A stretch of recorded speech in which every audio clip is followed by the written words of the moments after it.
I'm Paul Henning. I'm the Senior Vice President for Environmental Health and Safety for Skanska in the US. 41 years in construction, 21 years with Skanska. Started off in the field as a plumber. I was 15 years old, and 41 years later, working in the US, in charge of safety for Skanska USA. It was pretty inspirational to see the construction industry move in this direction, really having a focus on technology, how we advance the industry using technology, artificial intelligence, digitization, robotic. It's pretty reassuring to see the industry heading in the right direction.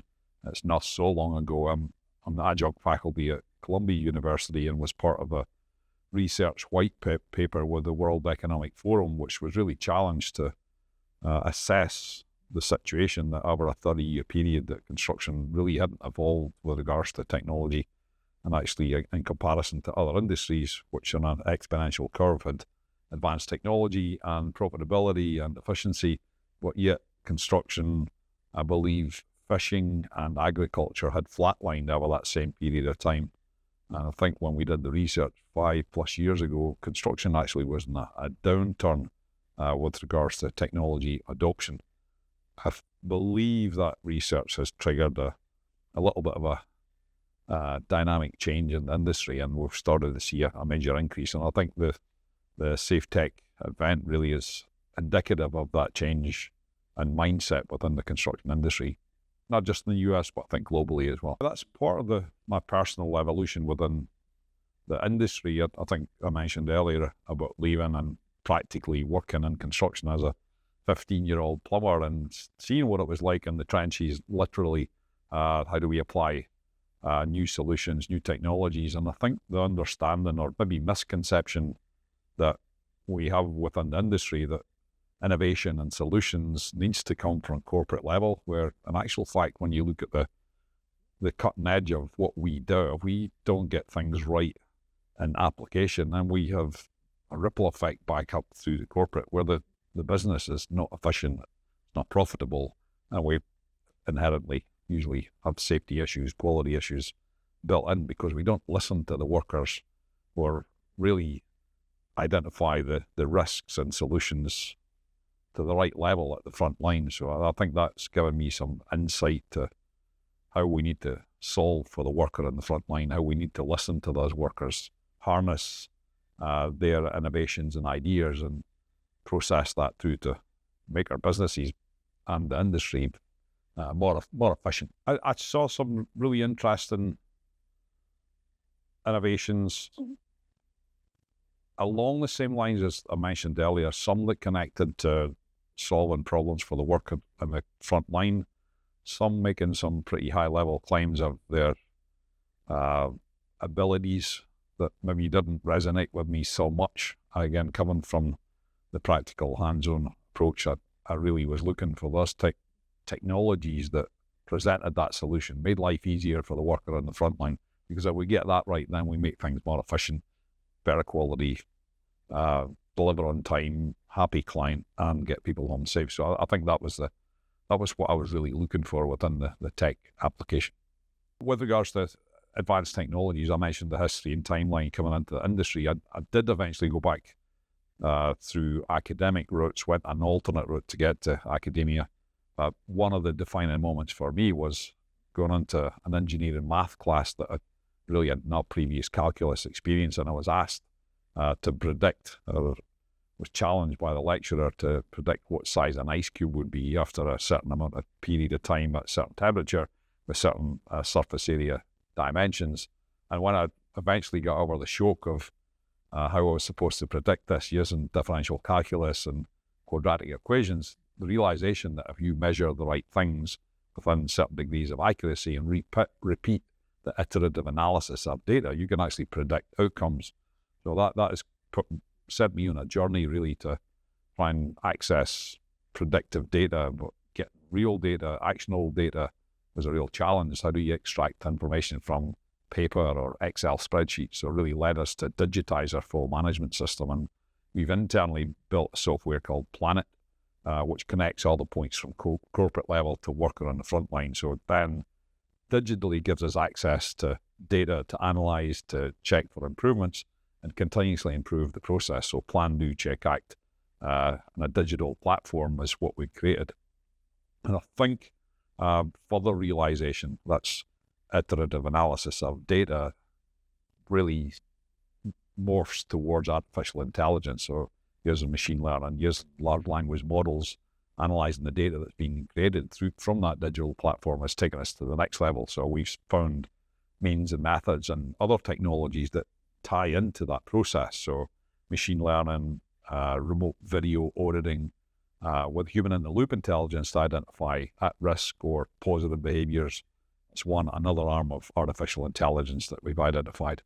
More recently, we've developed a large language model called Safety Sidekick. Again, it's connected only to Skanska-specific data, to the tools and technologies that we're using. So being able to identify optimized process to execute work based on lessons learned, based on live and actionable data. So another technology that's added in. And I see other technologies, drone footage, robotics, that they need a vehicle to communicate the effects and the analytics, again, to get that optimized information to execution at the front line. So we need the vehicle to get all the other technologies connected in. So I think that's a key point of the path forward. You need that process to tie other technologies and the end results to the front line. I think what excites me is that there seems to be a profound underlying understanding that the siloed approach to safety and productivity and quality and cost and schedule, that there seems to be a realization now that these are one and the same, and we tie all of these potential outcomes and potentially optimized outcomes through the planning process. So I think the light has gone on. There's a realization that if we plan effectively and efficiently and we have the right information to get to the worker on the front line, I sound like a broken record here, that then we can optimize all end results. So if we have the right tools, equipment, materials, people with the right competencies, and are given a clear, succinct direction on how to execute, we optimize performance from every aspect. We deliver on time, on budget, with higher end quality, our clients are happy, and we get people home safe. So it's not disparate approaches, it's one and the same through efficient planning of work. Again, no surprise here, but focus on solutions that help the worker on the front line. Don't overly complicate. Don't try to look at big picture influence. I think you need to be very clear and very succinct, and a niche market to solve very succinct problems. And that's what I saw in the Safe Tech event. The one solution that I did heavily score in a positive direction was a practical solution that was real, that brought real advantages to the worker on the front line and the execution of work on the front line. Some of the other presenters were high end up on the corporate level, making some proclamations that they had problems solved that didn't really seem as if they had the solution or even the technology. Some of the presenters were still at prototype stage. So I think keeping it focused, keeping it relevant to frontline execution is the key. I think connections at the front line, even connections through trade unions, is a smart way to go, because you listen to those people, they have decades, if not centuries, of experience. So there'll be nuggets of information, like really fundamental things, problems that have been in existence for a long time that need to be solved.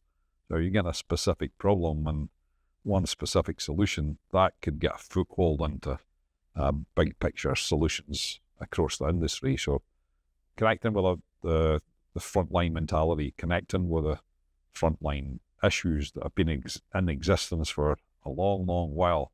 And there's a gold mine of things that need to be fixed. There's no question about that. When you look at some of the lack of technology and some of the things that we do, there's huge opportunity. Once you get to those people, listen to the people that have that experience and knowledge. They have probably got a lot of the solutions that maybe just they haven't been able to articulate how those solutions would work or how they'd look. But listen to those people. I guarantee you're going to find some opportunities there. I think, again, there's various different areas that we drastically need to improve, but one that really sticks, and with regards to human-machine interface, we struggle with some of the large manufacturers that we spend a huge amount of money in, like heavy equipment, cranes, trucks, loaders, like heavy equipment that are at the interface, front line of working around their people, but yet struggling sometimes with sensory technology, like identifying humans working around those pieces of heavy equipment. It's one of the biggest risks that we have. It's one of the Care4 Life 5 factors that we have identified that result in 93% of our high potential incidents on our projects. So realizing that we spend a lot of money on these pieces of equipment, sometimes millions of dollars on one piece, but we don't have sensory technology to identify humans or have some kind of control of our human-machine interface, that really doesn't make sense when you can go spend $30,000 and buy a vehicle, a car, off the shelf that has full sensory technology, 360 degrees, will have automated control devices activated through the sensory technology. I can get that level of technology in a $30,000, $40,000 car, but I can't get that in a $1 million piece of equipment. So I think some of the manufacturers need to play their part, moving with the technology wave as well.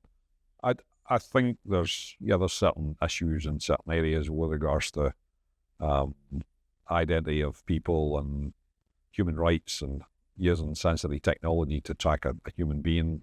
I think that's part of it, but I think there's a bigger picture issue within the industry that it's accepted that construction is dangerous. It's accepted that people are injured, and even to a point, I hate to say this, it's accepted that there will be fatalities. So I think that is an underlying issue, that we seem so focused on technology, and sometimes it takes precedence that it's on operational efficiency, it's getting work done more efficiently, and maybe not so much focus on the human life aspect of what could potentially happen. So I think we need to address that and really get focused. We again, using the analogy of purchasing a vehicle or a car, a personal vehicle, why does that have the technology? Why is that okay to apply, but yet construction, we don't need it? So the human element there doesn't seem to make sense, that we need to change our attitude about construction in general. Even like cameras on backup cameras, stuff like that right now. Now I was talking to Civil, right? They're starting to implement these 360 cameras on the vehicles, right? But, they've had, backup cameras in cars for a while. Yeah, 20 plus years, but why is it only now that we're moving technology into even more dangerous pieces of equipment, working in even more congested areas where even more humans working around vehicles unprotected? So it just doesn't make sense. There's a leadership issue, there's a human life realization issue that needs to be addressed first. Perfect. I think it's pretty admirable that Contech Alliance is taking a front foot on this and trying to pull the industry together, and I think that's a super important approach. I think the simple fact that it's a not-for-profit organization, it takes any notion that there's a benefit to anybody trying to persuade people to go in any given direction. So I think that debunks or defuses any threat there. So I think it's admirable, and I think it's super important that an agnostic organization is pushing these types of things to make improvements. So I think it's admirable. I think the event was hugely successful, and I think it needs to continue just to keep it going. I mean, I've spent a little bit more time Q&A session, getting more feedback from the vendors. Maybe vet some of the vendors a little bit. I think some of the products weren't ready to go to market, probably weren't ready to present this year, but certainly let them develop a little bit more and mature. And again, make sure that they're listening to the frontline worker to make improvements.